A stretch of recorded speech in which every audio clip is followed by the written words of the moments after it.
Welcome to the totally awesome fishing show. I'm here at St Aldridge Bay Holiday Park, West Somerset. What can I say? It's not camping, is it really? I think they call it glamping. I think that's what they call it when you go like this. Maybe it's not. Maybe it's better than glamping. I'm coming down to West Somerset to fish with Craig Butler, local fishing guide, and some of his pals. I'm going to be going pier fishing. But if you need a good base, this is just as good as anywhere, because I'm telling you, man alive, here at St Aldridge Bay, the sea is right there. I can tell exactly what the state of the tide is out there. Well, I know that anyway, don't I? Because I've got a tide table. Get one of those apps, those tide table apps, they're pretty good. I can look down there, I can go fishing down there, but what we're going to do, we're going to go into Watchet Marina. Now, Watchet is an old port. It's a little marina there now, but it was an old port of more than 1,000 years old. I mean, that's older than me, and I've been around for a little while. We're going to go down there, we're going to give you some tips on pier fishing, so I'm going to have to leave the lovely warmth of my little, I can't call this mobile home, caravan, metal tent, call it what you like, it's really nice, up here at St Aldridge. I may well come back and fish that beach later on tonight. It's a bit cold, it's the middle of January. Let's get fishing, go down and meet Craig on the pier.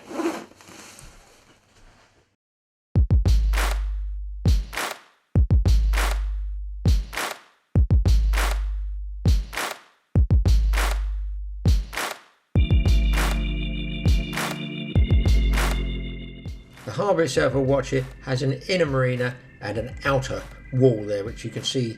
I'm walking along the top of the outside harbour wall that receives all the westerly and northwesterly storms that come in there. So piers are nice solid concrete structures. At my age I like fishing on them, and it draws a lot of anglers. You don't need to be a big caster to fish off a pier, because you've got deep water all around you. And inside on the inner harbour you can see there is a gate, almost a gap there, and that's where they sort of, I think they lower a boom or a bar or something there to let the boats out at certain stages of tide. They can only come out, you know, what do you call either side of high water, and it dries out at low water, so obviously no boats can get back. Here you can see any sort of boat goes out there. All the lads are off out there on a boat fishing trip, and it really is a good boat fishing area here. Very, very, very close to shore. I mean 400, 500, 600 yards off, and they can get some monster cod. In fact, even while we were there, this boat going out now, we didn't know it at the time, and neither did the anglers on there. One of those guys is going to come back with a jumbo cod. The size of the cod, my goodness me, I think it was 26 pounds. It was his personal best. I think the previous PB was about 11 pounds. But wait for this, guys. There was an even bigger one that came in. I think it was over about 33 pounds. Harbours are a fantastic place to fish off. You've got a seriously comfy platform, level footing underneath your foot. Gives just a real good platform to fish off. Perfect for beginners and novices alike to start fishing from, to get used to the techniques of what you're fishing for, without the worry of rocks and slipping on seaweed and stuff. And obviously a short 20 or 30, 40 yard lob can get you into some very deep water, obviously as the pier and the breakwaters are jutted out into the sea. You're not guaranteed fish off the harbours, but it certainly gives you a head start on everything. There's some fantastic good fish to be caught, and generally some bigger fish always tend to get caught off the harbours, hence the deeper water.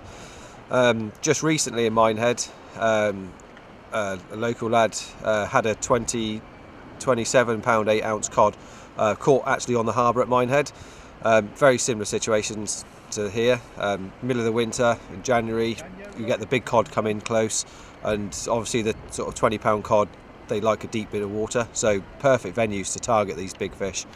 And here at Watchet, it's pretty much the same. You got a harbour, deep water, and the fish which sort of come within casting range of the harbour is immense. Throughout the seasons, you got congers way into 20 pound plus. You get double figure rays caught off here. They're not so common, but you do get them. During the summer, smooth hounds, rakes of smooth hounds come past the harbour. In the winter time, like we're on now, or in January, you've got some nice whiting, and there's every chance of the cod. In fact, there's a very, very good chance of the cod off here. At the moment, we've been a bit bit short on those, but any second now we could get one.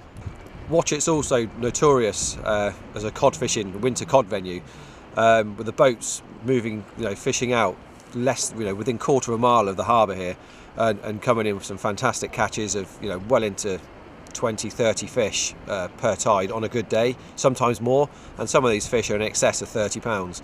I think this morning we just had a boat come in this morning who had one 26.8, and the captain put that fish back, which is great to see because that's a breeding fish. Tide and time wise on the harbour, off this particular harbour at Watchet you'll get at least 3.5 hours of the flood and at least 3.5 hours of the ebb tide, sometimes a little bit more. Medium to small tides are generally easier to fish than the big spring tides. The flood on a spring is okay, but the ebb can be horrific and pulling you into all sorts of snags, and it's near on impossible to haul bottom, but it is possible if you use a up-tiding technique. And obviously grip leads, up to 7-8 ounces is needed to haul bottom on an ebb tide, but 5 or 6 ounces is generally fine to haul bottom. Inside the harbour, there's lots of species. You'll pick up mullets, sole, little bass, rockling, gobies. So there's plenty of options there if you want to go the LRF fishing, or drop shotting on small hooks and stuff. The mullet fishing in the harbour can be outstanding. In the past, I've gone through a phase of fishing on a roach pole for them, and it's just been epic fun, just messing around with it on a cart pole, hooking mullet, which just go absolutely crazy. Now you can see the tide line here. It's a good 200-ish, 250 yards off from the pier. Look at the line. It's like a clear line between the ripple, and that's a sort of current edge. I think it might even mark a channel there, because when the boats leave the harbour, they swing out in a bit of a wide arc, away from the actual pier itself. And of course, which way is the wind blowing? It tells you the weather vane, a nasty cold freezing southeasterly. But it didn't deter all us hardy pier anglers from giving it a go. Even a hardy bird there. Wasn't too long before there's a little bit of action. It wasn't fast though. Steve? Hey? You called it as a cod, you say? That's a codfish. Cod dog. I'm not going to own up to that.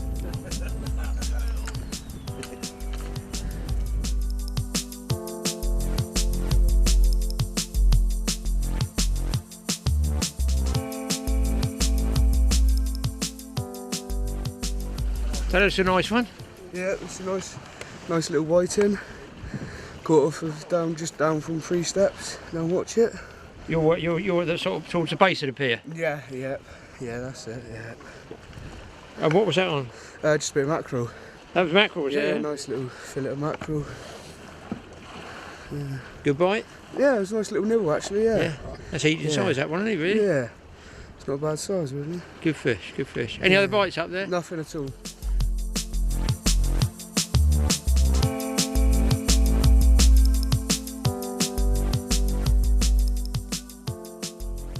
When I'm fishing off a pier or a higher venue, one of my favourite rigs to use is an up and over rig. The ground out here is fairly snaggy, so I'm keeping it a short up and over rig, and this is how basically what it is. You've got a rig clip here at the top of the rig body. I use about 80 pound mono and about 1 foot to 16 inches here. Then we have a bead, and then a swivel link, and another bead tied to a swivel. And tied to that swivel is the hook length. And it works on this principle. You hook that up onto your shock lead, onto your rig, and the hook length clips up onto an upside down clip there, and then your rig is all clipped up with the hooks behind the lead, like so. And obviously this is perfect for casting out, streamline and everything. When that hits the bottom, this impact lead there releases that hook, and that comes off here, and this will lay on the seabed like so, giving you a perfect presentation of a running ledger. Here you can see the actual little bit of plastic sleeving that goes on the panel hook rig. That red sleeving helps keep everything nice and straight. That's the rig how it should hang. And here's Craig again just to explain this up and over rig a little bit more. Show you again how the rig works. This is clipped on to your shock leader via a link, and as you can see, the lead is free running on a short length of 80-pound mono, and obviously gives you a running legend presentation, which is perfect to haul up in fast tides. So what we're going to do is, as it's a short up and over, the rig body is clipped up here on an upside down rig clip, and then the hook is hooked up underneath an impact lead or a bait clip of some description, and that just keeps it all streamlined for casting. When this on impact with the water, the impact lead or any bait clip you decide to use forces the hook up, and as this falls through the water column, the natural thing would be for that to fall off, hit the bottom, and give you a natural running ledger link.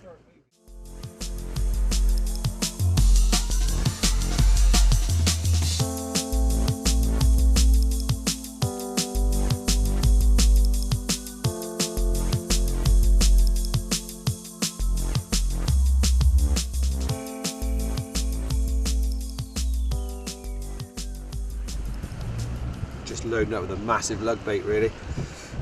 Go for the cod. Yeah, that's it. With the crabs are a bit active, so more put on there, the longer it takes for them to eat it, the more chance for the cod to home in on it.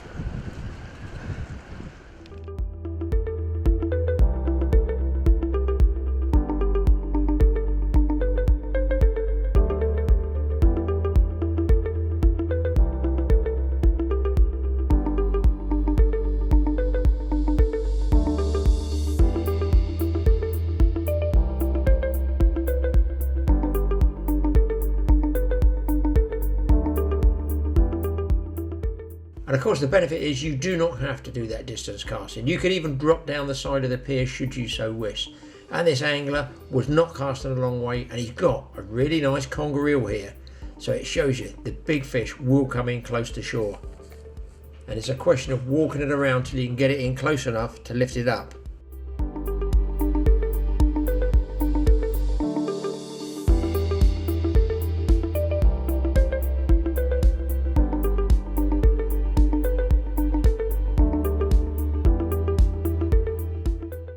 Thankfully, Craig was on hand to help haul this fish up over the side, and it's not a bad old conger eel at that.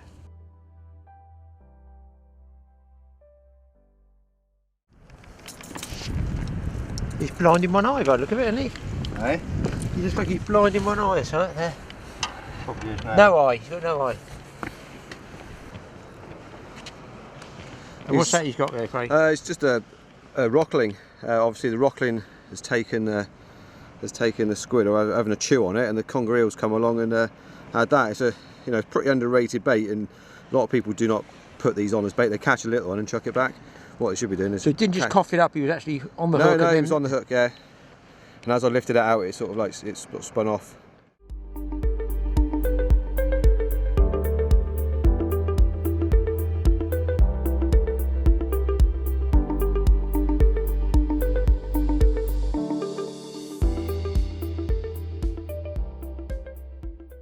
In the drink. Yeah, little baby. Yeah, it's a good one. Yeah, like £6 I suppose in her. Yeah.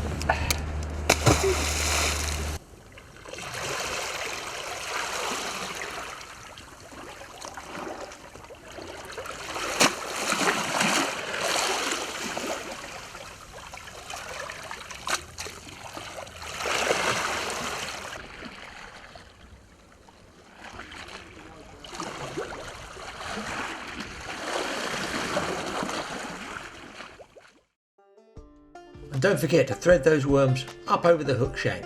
This is where you need a nice long shank hook, fairly wide gape, and a decent wire on it so that you can thread right down the centre of the worms without actually damaging them and breaking them up. And if you keep your knots nice and neat by the hook eye, then it won't break up that worm. You want as much juice in there as you can when you go fishing for species like cod that generally will be homing in on a smell. Don't forget, very coloured water down there on the Bristol Channel. and I'm almost sure they don't feed by sight. They can't see anything, and I can't see anything with the water there anyway. They must all be hunting down there by scent alone.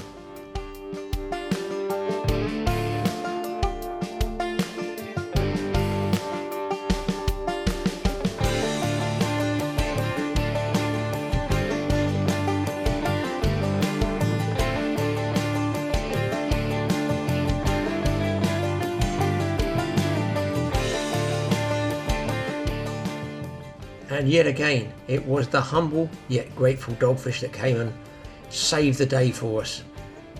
Generally, if you put a fish bait out there, those fish are going to be on it. And here you can see a man standing on the edge filming himself. There's his silhouette. And there, of course, is that coloured water I was talking about earlier. I cannot see how those fish see anything in there. It must all be vibration, and it must be scent as well. And here you can see Craig using what they call a wrap. This is squid and lugworm bound together with elasticated thread. It's all the rage at the moment, a lug and squid wrap. They call them wrap, and they make them up in bunches, ready to thread around the hook and just whip on with that elasticated thread. That way you've got the smell of the lugworm, but the squid helps hold it together.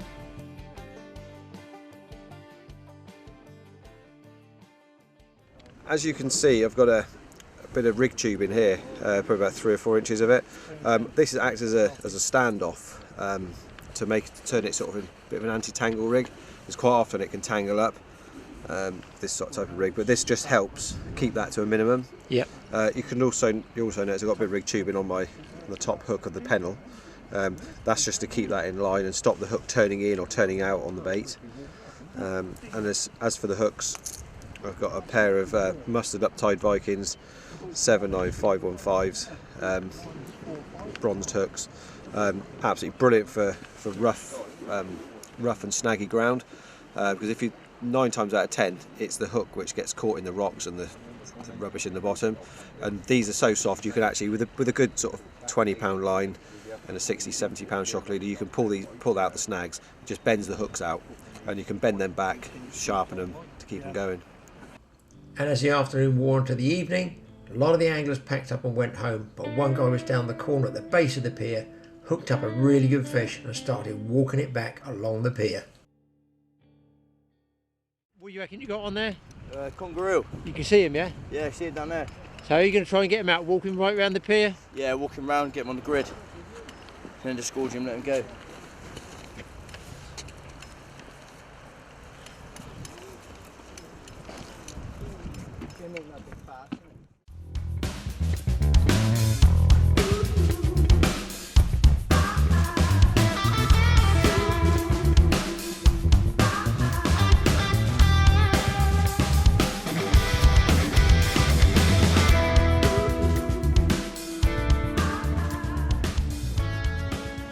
What did you get him on, squid? Yeah, squid that is. Watch it's not slippery.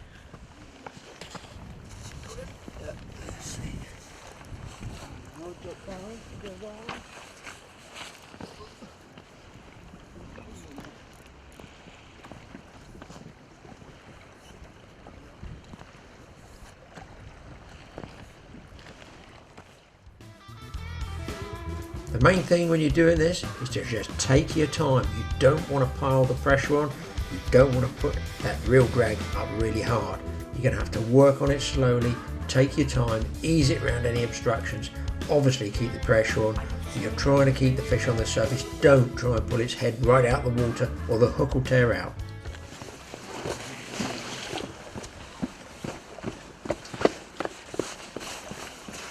You try and lift him out, or see if you can get him out for a picture. Yeah, nice eel, yeah.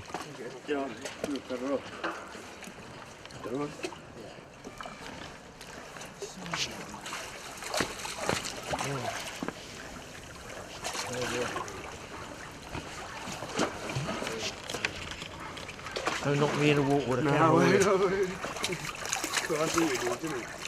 You 2 hooks or 1 hook? 1 hook in his face. Oh, yeah. Just in his jaw, isn't it? Just in his jaw, yeah. They're talking up steps.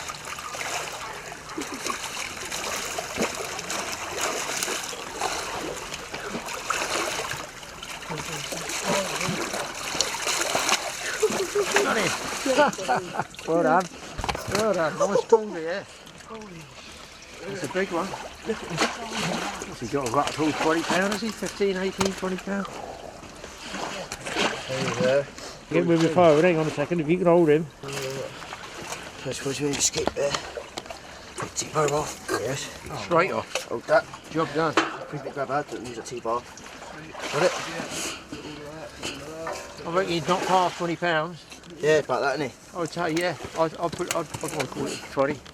Brilliant. Go away. Oh, really? Let me go now. Yeah, good man. He'll turn up, and there he goes. Yeah, ready? Here we go now. He's disorientated. Yeah, swimming backwards. Good show, well done. Well, that just goes to show that you can get some really good fish off the pier. That was a big conger to catch, and he took it all the way around the pier to land it, and then released it. In fact, even that whiting was released. It's not bad, is it, really, for the old sea fisherman today? Put more back, I say. Keep watching the Totally Awesome Fishing Show. We'll have more tips coming your way, and don't forget, tell your friends about it. Hit that subscribe button. We want to be the biggest show on the planet.